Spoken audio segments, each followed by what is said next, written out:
All right, guys, what's going on? Welcome back to the Everything College Football Podcast. Today, me and Nick here, we're doing our 2025 preview and prediction for the West Virginia Mountaineers. Rich Rodriguez is back in town. He had 3 straight 10-plus win seasons in his first stint here in Morgantown. 27-10 record at Jacksonville State the past couple of seasons.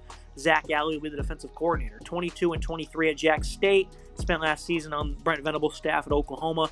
Pretty respectable offseason. They still managed to bring in 28 high school recruits, and they've put in 50-plus guys in the portal, firing Neil Brown after a 6-7 campaign that concluded by losing in the Frisco Bowl. Last year, Nick, West Virginia had big expectations. This was a big-time sleeper in the Big 12. Of course, the McAfee train was all over this team, and for good reason. They returned a lot on offense, had some good players on defense. They just missed the mark, and I wasn't really all over the hype train. I certainly piped down a little bit, but I did think they would be better than they ended up being. You picked them to beat Penn State week 1. The game wasn't even close. They ended up blowing it 2 weeks later at Pittsburgh in the backyard brawl. And for some reason, against Iowa State and Kansas State, they hosted 2 straight games, right, where the books did not fool me. I made profit on this one, Nick, where they were favored in those games against Iowa State and KSU, and they got pretty much blown out in both of them. They scored against Iowa State to make it a little bit closer. Those games were not competitive at all, Nick, and after that, we kind of realized this team is no good, and Neil Brown is on his way out, and that's what happened. Rich Rod is now back in town. Things unraveled very quickly for the Mountaineers in 2024. I was quite high on them. I had them as a 9-3 team, even though there was some glaring deficiencies that people had correctly pointed out in the preseason. I felt like they had some really solid assets on offense. I thought the 2 backs that they had, plus Garrett Green, was a really solid player. I thought Neil Brown had finally sort of steadied the ship and got themselves in a comfortable position here. I thought the schedule was pretty solidly laid out for them to go out there and be a really successful team, and they just dropped the ball, losing games over and over again that really there was no excuse for them to lose. And they, like you said, they just became a bad team very quickly. It became very obvious that this was not the same West Virginia team that I had expected after they blew the game against Pitt. They struggled against Iowa State. They got blown out on homecoming against Kansas State, and what was a bad loss, had a bad loss to Texas Tech as well. And then that bowl game against Memphis was a crazy one, and they should have probably won that game as well. They blew that game against Pitt, and they had no pulse at home against Penn State, where I thought was a potential upset opportunity. Just a very bad, forgettable season in 2024. They're hoping for bigger things in 2025. They're running it back with Rich Rodriguez, turning back the clock a little bit here. He had tons of success, obviously, in the early 2000s. He had some good success at Jacksonville State as well with his sort of style of offense. Curious to see what this offense can do this year, and curious to see what this team can do under Rodriguez. Let's go ahead and jump into that offense. As a transfer-heavy unit that only gets 2 starters back. The numbers last year, and I mean, those are respectable numbers, right? But it certainly is not even close to what we thought they were capable of. Potentially 35 points per game with great balance. They didn't even sniff that. So you look at quarterback, they turned to Nico Machoil, who was solid in his brief appearances. They included full games versus Arizona and Cincinnati. 6'2", 223 out of Chandler, Arizona. He's got some good speed. He's a lefty. He's got some good accuracy. Maybe not the strongest velocity, though. Picked up Max Brown, who struggled at Charlotte last year. Got that 1 start back in 2023 for the Gators. Remember that one? He's a solid runner, but lots still to be seen as a passer. So have Jalen Henderson. He arrives from Texas A&M. He had a bad leg injury in the bowl game in 2023, so he missed all of last year. 6'3", 223. Had 2 starts to end the regular season that year. He actually really impressed as a dual-threat player. So I think this is a guy you can look to potentially emerge. And although you have 3 options here, Nick, they're all going to have an equal chance. I'm going to go with Jalen Henderson to be the starting quarterback because this is kind of a forgotten guy because Texas A&M, their season was pretty much over, so they gave him the keys to the offense, and he played quite well. So I think he's going to be the favorite here for this job. What do you think? You got 3 options. Yeah, a lot of good options here. I think Marcoli's probably the guy that's going to start it as the incumbent. I think he was solid in his reps last year. 60% comp rate, 434 for him, 5 touchdowns, 2 picks. Had 2 rushing touchdowns, 120 yards on the ground as well. So decent numbers from him there, although I would not be surprised if Henderson gets the nod coming over here. He's a guy that they still have a lot of faith in from Texas A&M. He was solid in his limited appearances, 6 touchdowns, 715, and 2 rushing touchdowns. He was able to get some stuff done before he ended up getting hurt in 2023. That is the stats that I rattled off there. He's an interesting ad coming over here and plugging him in. He could be solid here for this program. They also have Max Brown, who I just don't think has a chance of starting. I think it's a 2-horse race here. I'm going to go with Nico for now. I think he's the incumbent, so he'll get the chance to start and show what he can do. But it's a very intriguing quarterback battle in Morgantown, certainly one of the more interesting ones in college football right now. Not much of a battle here at running back. G.M. White, he's going to be the starter, a nice dual-threat back. Great speed and quickness, has shown the ability to produce explosive plays as a pass catcher. Diora Hubbard didn't play last year as a 3-star recruit. You have Ty Edwards. He had 1K yards last season for NIU. He was also efficient back in 2023. Also picked up Jalen Knight here late in the cycle, who has been pretty productive in his career at Miami, SMU. So respectable backfield here. Jaheim White, Nick, this is still a player that's going to be great. I think the Mountaineers are certainly glad he didn't bolt because he probably could have went anywhere he wanted to in the Power 4. Yeah, Jaheim White certainly probably was getting some phone calls from a lot of different programs, but he ends up staying put. His partner last year, CJ Donaldson, ended up leaving for Ohio State in a very interesting move. White probably could have got a similar move. He ends up staying put, and he'll be the top back here in the offense. We'll probably run through him. 850 for him on the ground last year, 5.7 yards per carry, 7 scores, had 122 yards and 1 touchdown on 20 grabs as well. So he'll be involved in the passing game. He's a very exciting back, probably the best player on this team overall, and a guy I'm really excited to see what he can do this year. Again, I'm going to watch him closely. He was solid last year, expecting similar production. They bring in Knighton over from SMU, who only played in 2 games last year. He was pretty productive in 2023, though, 745 and 7 scores during that season. Ty Edwards was not bad at Northern Iowa as well. Dior Hubbard, they're hoping he could be a solid asset on third down. I think the running back room is solid, probably the best part of this offense, and certainly a unit that was not bad last year, just under 200 yards per game. They'll probably get close to that number again this year. Look at the wide receiver group. Rodney Gallagher's back. He was the 4th leading pass catcher last year. Likely going to emerge into one of their top targets this season. 5'10", 178. Pure slot option there. Jaden Bray only ended up getting, a few games into his belt last year. I thought he was good, for OK State in his career beforehand.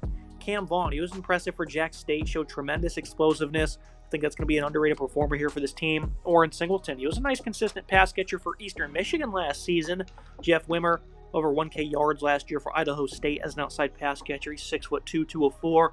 Gerard Bowie also comes over from Jack State as well. Only had a few catches during the season, though. And they also returned Morgantown native Preston Fox, who's been in the program since 2020. Jacob Barrick, 6'3", 230. Tad undersized. Never mind. That's fucking something else. They also returned Morgantown native Preston Fox, who's been in the program since 2020. Nick, what do you make of this pass-catching group? I think it's pretty respectable. I like the portal work. Some nice veterans here. How do you think collectively they'll do, though? Yeah, some solid pieces. Rodney Gallagher's a good guy to have back. 300 yards receiving for him and 3 scores. He was not bad. Preston Fox had 130 yards on 12 grabs. They're going to hope to get him involved in the offense this year as well. They went to the portal and added some very intriguing pieces. Cam Vaughn was a really good add from Jacksonville State following his head coach. 800 yards receiving for him, 16.7 yards per grab, and 5 scores. He'll certainly be involved in this offense. Christian Hamilton comes over from North Carolina. He was not bad for them. 159 yards receiving, 1 score, had 22.7 yards per grab. So he's a deep play threat as a younger player as well. Not bad. Singleton's not a terrible ad from Eastern Michigan. 639 and 2 scores for him. A pretty decent ad overall. And then Justin Smith-Brown comes over from South Carolina State, who they hope can find a way to get him involved, jumping up from a lower level. I think it's not a bad group. Jaden Bray comes back as well, who's a solid player that they return, a guy that they trust a little bit in this offense. They were not a bad unit passing the ball at times last year as well. They had some games that were pretty successful here. I think this is a decent pass catching group. It's not jumping off the screen at you or anything like that. It's nothing super crazy, but overall a reliable unit. I think will be solid for this team. Pretty solid work at tight end as well. Grayson Barnes comes over from NIU, had 300-plus yards, 4 touchdowns last year. And then Jacob Bark for Jack State was a tremendous run blocker despite being 230 pounds. So I think it's a respectable group nonetheless. Look at the offensive line. They lose both guys who played at left tackle, and those are pretty good players, so they're going to turn to the portal. Michael Clay, who was good for Northern Alabama. He was at right tackle primarily, only about 280 pounds as well. Redshirt freshman Xavier Bosley, 6'4", 308 pounds, will likely have the other hand, though. Walter Young-Bear, a pretty solid 2-year player for Tulane, was good in pass protection.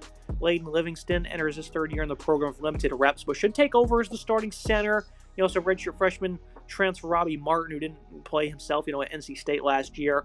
The right guard is going to be, another battle as well between 2 transfers. Wyatt Minor from Youngstown State, Kimo Makanioli from LSU. Right tackle adds Tykees Crawford, who's just been all over the place in his career. Was only held to 1 game last year of injury. He was an impressive pass blocker in 2023. I think he's going to be very quality for them. 6'5", 325. Great offensive line last year. They lose everybody. I think this is probably going to be a below-average group, but I'm definitely interested in how these tackles will perform. It's a transfer-heavy group here. Nick Cron as well. He's going to compete for left tackle. There's just a lot happening here, Nick. It's really hard to dissect. The starting lineup is honestly just kind of patchwork from me. Putting this together on the slide because I'm really not sure what they're going to do. I think Crawford's really the only penciled-in starter. Yeah, this is certainly a weaker unit in the conference, and a weaker part of this team. Probably, definitely the weakest part of this. Definitely the weakest part of this offense. Crawford's a solid add out of the portal, but they went and plugged in a bunch of different guys. Walter Youngbear is not a bad add from Tulane, a guy that could be good. Livingston's not a bad player that they returned. Same thing with Nick Kroll. A bunch of different pieces here moving in. I mean, you could plug in like probably any of the guys here. There's about 10 names on this depth chart that could be moved around in various positions here. I'm curious to see who they roll out. It will probably be a lot different than what we have on the screen because you just really can't tell with this West Virginia team right now. Although none of these guys are really jumping out to me saying, "Hell, these are really big key assets," other than Crawford, who I think will be solid, and Youngbear, who could be okay for this team as well. Definitely a very weak unit and a tough way to cap off the offense because the O-line I think will be a liability. Looking at the verdict for this B-minus unit, Rich Rod, he's a heck of an offensive coach. It's going to take some time, though, for this group to showcase its prowess. For 2025, I think they can have a solid run game and a respectable passing attack. Don't expect the offensive line to be strong, though. Quarterback battle is certainly worth monitoring, though, as I think Nico and Henderson both have some good ceilings. I would like to see Henderson get the start, Nick, because I definitely want to see what he can do with a full year under his belt. But I think Nico having 2 years of eligibility left would make more sense for him regarding the future. So there's plenty to monitor here, stuff to be excited about. They're probably not going to play all that well this year, but for guys like us that love the sport, there's plenty of things we're going to be watching. And some of these West Virginia fans are probably excited for this quarterback battle to see who gets the ultimate nod. I think Nico deserves it. You think Henderson deserves it. Certainly an intriguing battle, one of the more intriguing ones in college football right now. There's not a lot of big quarterback battles in college football, at least at the Power 4 level right now. So it's certainly one to keep an eye on. Rich Rod will certainly have this offense firing on all cylinders in the future. Right now, I'm obviously a little less confident in that because they're just rebuilding, bringing the right pieces in. It will take some time to do so. I think eventually they'll get the right pieces in and figure this out, but this will be a subpar offense for now as they kind of transition and try to figure out how to develop the offense to Rich Rod's desires and needs. And move to the defensive side of the ball. You can see the numbers on screen. These guys were abysmal last year, and I really don't know how that happened because it seemed like progression was in store for them. They're also only going to get back 2 starters on this side of the ball, along with 17-plus players in the portal. Starting the defensive line, they have an elite defensive end in Jamari Robinson from UTSA. He had 9 sacks, and he was tremendous versus the run last year. He was a great player in that conference, and West Virginia is blessed to receive him. Adam Topsky from Utah State had 3 snaps in 3 years. Curtis Jones only got a few snaps on defense in his true freshman season. Braden Sider was a quality rotational player 3 years at Wyoming, seeing plenty of action as well. Marshawn Oxley didn't play last fall, but was a pretty good performer back in 2023 for Colorado State. So I think this is a solid edge group. Might be better than people project. Interior defensive line, they're going to return starter Hammond Russell. He was average at best, though. Edward Vesterinen from Finland got on the field for a few snaps last year at 285 pounds. Asani Redwood got on the field a good bit. 290 pounds, he could play defensive end, but he was no good last year. 6'3", 294-pounder Corey McIntyre didn't get on the field. Did see a few snaps in 2023. Nate Gabriel, he was poor in his freshman season at about 100-plus snaps. 315-pounder from Florida, so maybe something there. Should see some more time in the rotation. I don't think this edge group is awful. The interior defensive line is, and it could lead to some poor results as the best guys they had up front last year all depart. So I'm hopeful for the edge group, Nick. I think guys like Robinson can be great, but I'm just not that hopeful for the rest of the group overall. A very weak defensive line. It has some upsides, but overall a very weak unit. Redwood has returned 17 total tackles, 3 tackles for loss, a sack, 2 pass breakups for him. Hammond Russell was better, 17 total tackles, 4 tackles for loss, 3 sacks. He'll find a way to be involved. This year, I think he'll be solid. You highlight Robinson. He was a phenomenal ad. This is a guy that's going to elevate this defense, and if there's going to be success getting after the quarterback, it's going to be because of him. 43 total tackles, 17 tackles for loss, 10.5 sacks, 8 QB hurries. He also had 11 TFLs and 10 QB hurries in 2023. Robinson's an absolute freak from UTSA. He'll be really good for this team. Siders was not a bad ad from Wyoming, a guy that's pretty gritty, plays pretty hard football. 22 total tackles, 5.5 tackles for loss, 3.5 sacks. He did have 4 QB hurries in 2023 as well. They bring in Devon Grant from Word College. He was previously, or Incarnate Word, that is, I beg your pardon. He was previously at Colorado as well, a guy that they could potentially find something out of. And I think Vesterinen from Finland's a very intriguing player. I saw a piece about him on social media recently telling his whole story, how he ended up at West Virginia. A very intriguing piece coming from the Finnish school of Helsinki, the capital of that nation. A very intriguing player. He did have 28 total tackles, 4.5 tackles for loss, and 3 sacks in 2023, so maybe he'll find a way to be involved again this year. Didn't play last year. Keep an eye on him, though, because he does have a great story. It's not very often to see a guy from Finland playing Power 4 football in college football. Now I move to the middle of the Mountaineers defense. Reed Carrico started nearly 300 snaps last year and was really darn good. 5th-ranked tackler, only missed 2 stops all year. Chase Wilson, a quality 2-year starter from Colorado State. Doesn't exactly shine in one area, though. Ben Cutter was very poor in his sophomore season. Could provide some solid depth or maybe even work his way into the starting lineup. Ashton Woods comes over from UNC, who didn't get on the field last year. I think this is a below-average group. I think Wilson and Carrico can provide average play, though, as a 1-2 punch. But this group, for as much work as they did in the portal, they certainly added some guys here, guys like John Lewis and Ben Bogle as well. So they certainly paid a lot of attention to it. I think it'll be an all right group, I guess, but nothing too crazy. Yeah, nothing that jumps off the screen. I think Carrico's a great player to return. 54 total tackles, 2 tackles for loss. He's a good veteran. Ben Cutter was not great for this team as a younger player. 39 total tackles and a tackle for loss for him. He'll be a good depth piece, though. I think he'll certainly grow into his own as time goes on. I look at some of the ads. Chase Wilson from Colorado State, 98 total tackles last year. He was really solid. 3 tackles for loss, 6 QB hurries, had 107, 8.5 TFLs, 3.5 sacks, and 23. So he's a great player to get in there from Colorado State. He should be good for this team when he gets on the field. Ben Bogle from Southern Illinois, they're wondering what he could do potentially. And then John Lewis comes over from Mississippi State. He had 21 total tackles and a QB hurry this past season, although he's just not the strongest asset, but a guy further down the depth chart. This linebacking core, it's not really incredible, but I do think it's not a bad unit either. I don't think it really hurt this team. I like some of the pieces they have here. Moving to the secondary, which was flat out abysmal last year, one of the worst pass defenses in the country, so they go to the portal to revamp the entire unit. Michael Coates, a tremendous ad, following 2 great years at Nevada. Derek Carter spent 3 years at Jack State, saw quality time in his career, but was only average. Jason Chambers, he was the elite in 2 years for NC Central and had a very impressive season for App State this past year. He now makes the climb to the Power 4 level. Devontae Golden Nelson saw over 1K snaps over the last 3 years for Akron. He was pretty quality for the Zips. Fred Perry, he was a great 3-year starter for Jack State. Likely mainly going to be in the slot, but will also be in the box a ton for his elite run-stopping abilities. George Scruggs, he himself was an elite player for South Alabama, being a lockdown nickel back last fall. Seeing a theme here, Nick, most of the roster was just constructed of random depth pieces and whatnot, but this secondary is not random at all. These guys are all really good players with good experience who at some point in their career were really good, and most of them were most recently. So I think this corner group, they did a phenomenal job in the portal. The safety group wasn't as deep, but Justin Harrington, he's now on his 3rd school in 5 seasons. Kokora Taruni was the lone returning starter in the back end. He was solid. He's going to stay in that starting role. Jordan Walker, they added from Chattanooga, was a very good 3-year starter. Israel Boyce got the start in the final week of the season for the Mountaineers, was horrid in coverage. He was great versus the run, had 6 tackles. I actually love this secondary. I know it's a lot of, portal work, but a lot of these guys are actually really good. Players like Michael Coates and some of the other guys who've got a couple years under their belt. I'm very excited for what they can do here. Fred Perry being another one.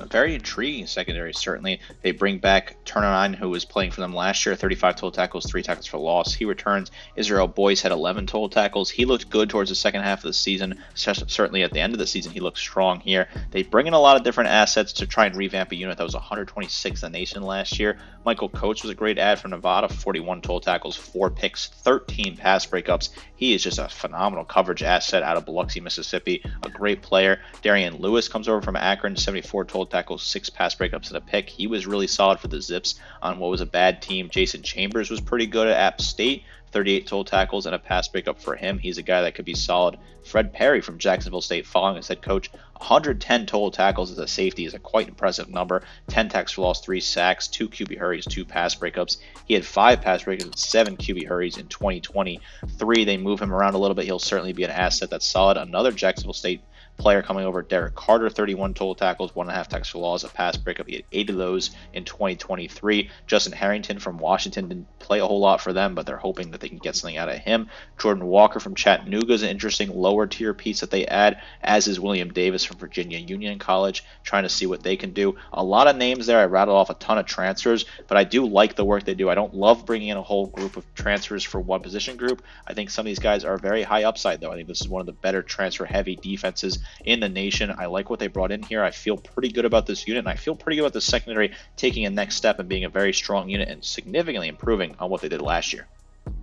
I give this unit a B-. The Mountaineers' defense was about what we expected last year, but the secondary was horrid, and the portal does wonders for some teams as they went out and got an abundance of experience, with everyone being the proven playmaker in that back end at their previous destination. I think the linebacking group and the defensive line, on the other hand, are pretty underwhelming, but they have players like Robinson and Carrico who can really be standouts and carry the load. I think we see improvements here. Still have issues against the run. I think it's phenomenally impressive for them to go out and get players like Robinson and Michael Coates, who, again, probably could have went to some significantly better schools. So I think that speaks wonders to what they're trying to do here with Rich Rod.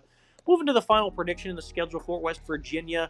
It's an interesting experiment to bring Rodriguez back. You've seen a handful of, like Scott Frost, for example, at UCF, a guy they're bringing back, to try and recreate some old magic. They're going to meet October 18th in Orlando, and I think West Virginia, that's going to be one of only 4 games they win this year. As this is a team transfer heavy, Rich Rod came in and instantly got to work to try and revamp this roster after Neil Brown drastically disappointed with a pretty respectable group. I think that the coaching staff is a pretty good one, Nick. I think it's going to take some time. You saw what he was able to accomplish at Jack State. It'll take a minute for this offense to get in sync. You probably won't see results for about 2 to 3 years in this program, but you're going to see them at some point. I just don't think this year is going to be the year for them to contend. I don't think they're going to look to upset anybody. Maybe the game against Pitt being a rivalry game, they could knock them off because I think they'll probably be a ranked team early on in the season. Maybe they can pick up a signature win over Colorado. I'm not seeing it, though. 4-8 for the both of us, Nick. There's just not much to really like about this team this year, and even the quarterback battle. It's 2 veterans going head-to-head, so even that, it's not something that's going to last too long regarding the future. So I'm trying to be optimistic and be excited about this team. I'm just really not. Other than the secondary, I want to see how they can perform. Other than that, I just don't really seem to care.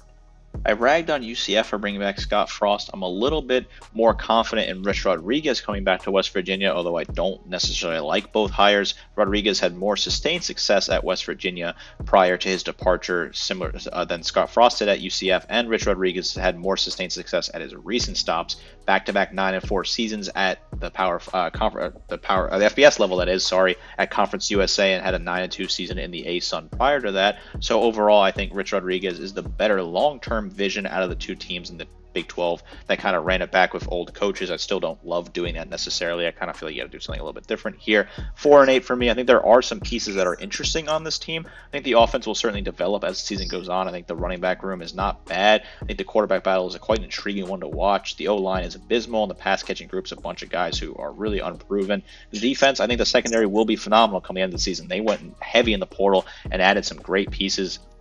The edge group is phenomenal with Jamarian Robinson, who will be a very big key player for that team. The interior, I'm certainly a bit iffy on that, and the linebacking core has some interesting pieces, but I'm iffy on that. This will be a forgettable season in Morgantown. That's a strong fan base that will party hard. They'll show up to the games. Certainly have fun week 1 against Robert Morris, getting a big win against a bad team to kind of get Rich Rodriguez back into the flow of things. But after that, there won't be a whole lot of positive moments for this team. Just a forgettable season, although I do think the long-term outlook is probably better than some people expect for West Virginia. This is a team that's a very interesting team in college football. It feels like they're kind of out of place in the Big 12 still because all their rivals are in different conferences. I do appreciate that they've scheduled Pitt the last couple of years. The Backyard Brawl is obviously always fun to watch, but they're a team that's just kind of in a weird spot, in my opinion, in the Big 12, and I just don't know if they'll ever have the infrastructure in Morgantown to compete in that conference regularly here. Rich Rodriguez, though, could end up being a decent hire, or it could fail out in 3 years. I really don't know. Seems like a complete gamble here, and they're kind of running it back. I would like to see him try and give somebody else a different chance and see what they can do. Rich Rodriguez is from the state of West Virginia, though, so I kind of get that, bringing him back to his roots. This is a team I probably won't, keep a super close eye on during 2025, just kind of forgettable season for them, but I'm curious for the outlook in the future and seriously want to see how that secondary improves throughout the season. So we're here for today's episode. Make sure you guys like, comment, subscribe. See you next time.